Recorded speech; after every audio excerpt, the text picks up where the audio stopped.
இன்னைக்கு இருக்கிற சுச்சுவேஷன். ஏன்னா இன்னைக்கு சினிமாவில் தனஞ்சயன் சாருக்கு தெரியும், படம் எடுத்து ரிலீஸ் பண்ணுறதுல திணறிட்டு இருக்கும். அவ்வளோ ஒரு போராட்டங்கள், அவ்வளோ ஸ்ட்ரகிள்ஸ் இருக்குது. அதுக்கு மத்தியில் ஒரு கதை எழுதி அதை கரெக்டாக அசம்பிள் பண்ணி ரொம்ப ரொம்ப லதா மேடம்க்கு வந்து உண்மையிலே நம்ம ஒட்டுமொத்த தமிழ் திரையிலுமே நன்றி சொல்லணும். அந்த அளவுக்கு அவங்களுடைய உழைப்பு இருக்கு.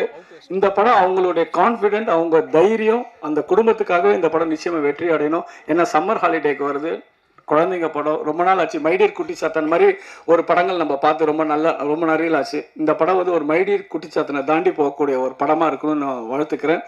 அப்புறம் ஒரு மிஸ்டர் பிரதாப், சந்தோஷ் பிரதாப், அப்படி இருக்கிற ஒரு ஃப்ரேம்லையும் ஒரு ஹாலிவுட் ஹீரோ மாதிரி இருக்காரு.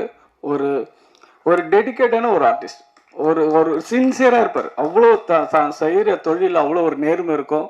செலக்ட் பண்ணுற படங்கள் ஒரு நல்லா இருக்கும். ஸோ உண்மையிலே சந்தோஷ், வாழ்த்துக்கள்.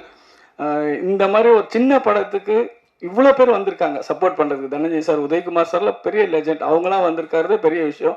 பிரவீன் லால்வானி சார் ஒரு பெரிய ஃபினான்ஷியர், தயாரிப்பாளர், அவர் வந்திருக்காரு. அவர் வந்து பின்னணியில இருந்து தம் ஒய்ஃபுக்கு அவ்வளோ சப்போர்ட் பண்ணியிருக்காங்க.